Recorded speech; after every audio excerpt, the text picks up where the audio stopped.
ஒரு தேன் கூட்டொண்ட பிடிக்க சரியான திட்டமிடல் வேணும். சரியான திட்டமிடல் இருந்தா தான் அதை நீங்க துல்லியமாக எல்லா கூட்டத்தையும் வடிவாக பிடிப்பீங்க. இல்லாட்டி நிறைய கொட்டுக்கள் வாங்க வேண்டி இருக்கு.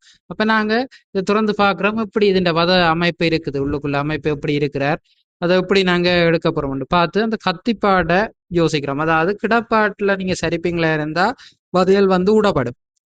அது கத்திப்பாடா இருக்குமே இருந்தா வதை வந்து விடப்படாது. அப்ப ரெண்டு பக்கம் பார்த்துட்டு எந்த பக்கம் நாங்கள் இவரை சரிக்கலாம், என்ன மாதிரி சரிக்கலாம்னு போய் அடிச்சு வழியா பார்க்குறோம். பார்த்துட்டு அதுக்கு ஏற்ற மாதிரி துல்லியமா கணக்கெடுத்து போட்டு நாங்க இப்ப வந்து அந்த கூட்டை வந்து சரிச்சு மற்ற பக்கம் வைக்க போறோம். மற்ற பக்கம் பிரட்டி எடுத்தோம்னா தான் அந்த வதைய வந்து நேரா வந்து துல்லியமாக வெட்டலாம், எந்த வித சேதமும் இல்லாம.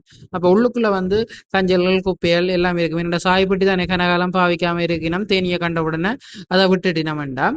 அதை அப்படியே கவுக்குறோம், கவிட்டு போட்டு அதுல வந்து நிறைய பார்த்தாலே மண்ணுகள் எறும்புகள் எல்லாம் இருக்குது. அப்ப சரியான ஒரு ப்ரஷோ அல்லது தும்புவோ அல்லது தும்பு தடியோ ஏதாவது ஒன்றை எடுத்து அதை எல்லாம் அங்க இருக்கிற சுற்று எல்லாத்தையும் படியா கிளீன் பண்ணணும், எறும்புகள் ஒன்றும் இருக்காதபடியும் மற்றது கழிவுகளோ கஞ்சல்களோ இருக்காதபடி எல்லாத்தையும் வந்து கிளீன் பண்ணணும். ஏனென்றா தேனி எவ்வளவு தூய்மையானவளோ அதுக்கேற்ற மாதிரி தூய்மையா எடுத்து கொடுத்தோம்னா தான் நாங்க சரியணும். தூக்கி பாக்கிக்க பார்த்தா கீழே எல்லாம் புகையை கொடுத்து போட்டு, என்னடா தேனி கொட்டும் தானே அளவான. இப்ப நீங்க எங்கட புகை கொடுக்குற மெதட்டுகளையும் பாத்தீங்கன்னா எல்லாமே சரியான குறைவா இருக்கும். ஏனென்றா கூடுதலான புகையை கொடுத்தீங்கன்னா தேனீக்கள் வந்து ராணியையும் அல்லது தங்களுடைய கூட்டையும் வந்து சரியான அடையாளம் காண முடியாம போயிடும். அடையாளம் காண முடியாம போன வகையோட தேனி கூட்ட தேடி போகாம மற்றது பிடிக்கிறது வந்து சரியான கஷ்டமா இருக்கு. நீங்க நோம்பலா அப்படியே புகைய அடிச்சு போட்டு சாதுவா கொடுத்து போட்டு பாத்தீங்கன்னா நாங்க கொடுக்கறதுன்னு சரியான குறைவா இருக்கு. கொடுத்து போட்டு அப்படியே மேல மேல மேல மேல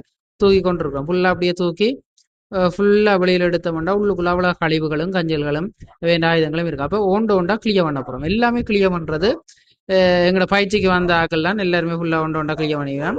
எல்லாருமே கையால் எடுத்து கிளியர் பண்ணிக்கலாம்.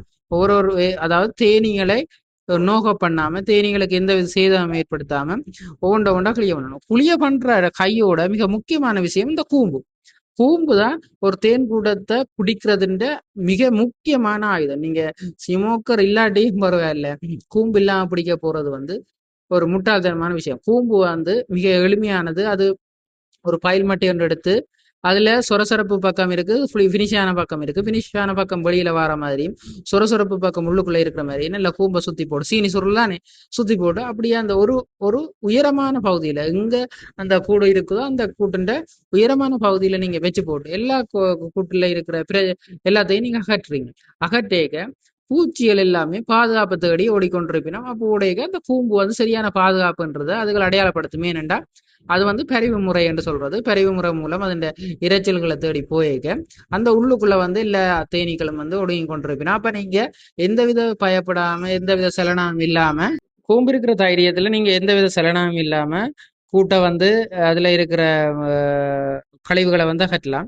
இதுல ஏதாவது ஒரு அசம்பாவிதம் நடக்கும் அப்படின்ற, அதாவது நீங்க தேனீக்களை நசிக்கையோ ஏதாவது பிரச்சனை இருக்கையோ கொட்டு விழுந்தா நீங்க கவனமாக அந்த இடத்தை விட்டு அகன்று இந்த கொட்டை அகற்றணும். அகற்றினா தான் நீங்க பாதுகாப்பா இருக்கலாம். நன்றி.